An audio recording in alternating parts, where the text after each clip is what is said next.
अभी तक पढ़ रहे हो, कब होगा जॉब? घर वालों से ज्यादा गांव वालों के ही फिक्र होती है। और तानाशाही ना दिखाएं। लोग घर से बाहर रहते, कितना प्रेशर रहता है कि किसी भी हालत में जारी 10 से 12 हज़ार आता है। नमस्कार, आदाब, सत श्री अकाल। लाइव नेशन 7 में आपका स्वागत है। मैं शादाब मलिक। अगर अभी तक आप लोगों ने हमारे चैनल को सब्सक्राइब नहीं किया है तो ज़रूर सब्सक्राइब कर लें। बिहार दरोगा 2213 के पीटी का रिज़ल्ट आ गया। लगभग 48,000 अभ्यर्थियों को इसमें पास किया गया है और अभी मेंस और फिज़िकल बाकी है। मगर ऐसे में सवाल बीपीएसएससी पर एक बार फिर खड़े कर रहे हैं अभ्यर्थी, कई मुद्दों को लेकर। जहां लोग पहले से ही मांग कर रहे थे कि होम सेंटर नहीं दिया जाए, वहीं ये भी मांग उठ रही थी कि ओएमआर शीट, स्टूडेंट कॉपी होती है, वो दी जाए, क्वेश्चन अभ्यर्थियों को दिया जाए और साथ ही साथ एग्ज़ामिनेशन के तुरंत बाद आंसर की जारी कर दिया जाए। मगर ये कुछ भी बीपीएसएससी ने नहीं माना। और अब कुछ अभ्यर्थी हमारे साथ मौजूद हैं जिनका के पीटी का रिज़ल्ट नहीं हुआ है, मगर इनके दिलों में शिकायत है आयोग से। और वो क्या शिकायत है, ये क्या चाहते हैं, हम इनसे बात करते हैं। आपका नाम? विजय कुमार। विजय, दरोगा 2213 का रिज़ल्ट आ गया पीटी का, आप लोगों को कैसा रहा? मतलब क्या आप लोगों की शिकायत है और क्या लग रहा है? यही लग रहा है कि सर हम अच्छे से तैयारी नहीं कर पाए, अच्छे से बुक को नहीं देख पाए और कहीं ना कहीं हम में कमी रह गई, उसको हम कवर नहीं कर पाए, इसलिए मेरा रिज़ल्ट नहीं बना। और भी कुछ ऐसी चीज़ है जो आप, जैसे आप अपने आप को क्या स्कोर करते हैं कि आपने कितना नंबर लाया, आपने बनाया होगा? जैसे मेरा ज़्यादा सही नहीं था, मेरा 45 ठो ही सही था, इसलिए मेरा रिज़ल्ट नहीं बन पाया। आपका नाम? आर्यन राज। आर्यन, आपको क्या लगता है कि आपने कितना आंसर बनाया था? लगभग 73 के लगभग हम अटेम्प्ट किए थे।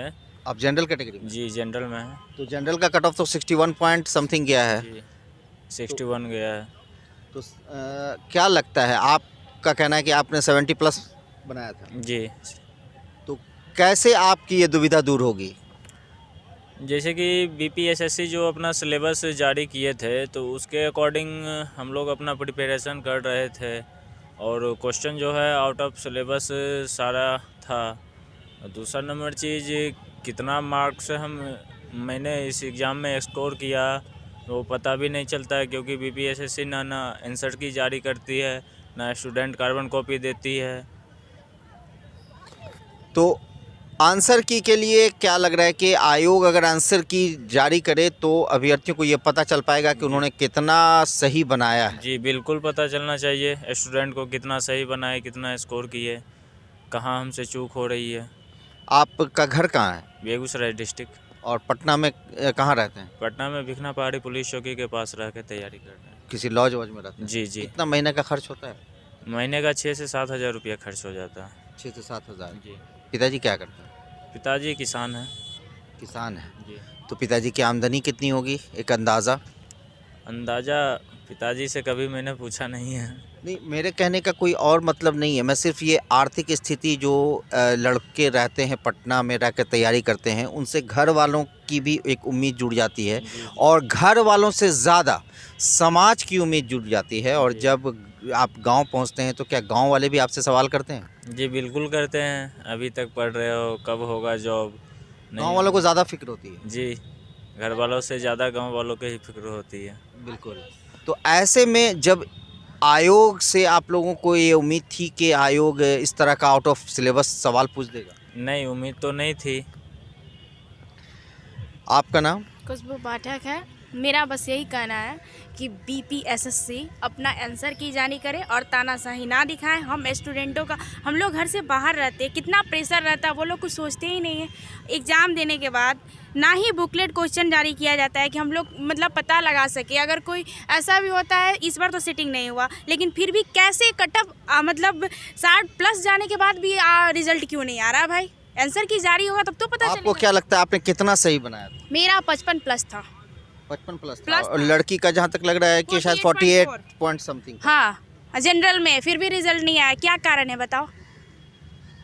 तो आप को अच्छा, और क्वेश्चन जिस तरह का पूछा गया था उससे भी कुछ शिकायत है? बहुत शिकायत है, आउट ऑफ सिलेबस था। आप जब एग्जाम ले रहे हो तो आप सिलेबस जारी करो ना कि हम सोशोलॉजी डालेंगे, होम साइंस डालेंगे, साइकोलॉजी सिलेबस तो जारी करता है आयोग।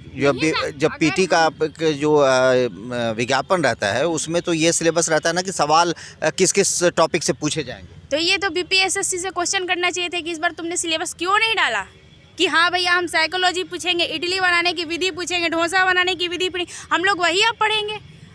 फिजिक्स, केमिस्ट्री और बायोलॉजी, होम साइंस, हिस्ट्री पढ़ने से क्या फ़ायदा, आप सीधे होम साइंस पढ़ेंगे।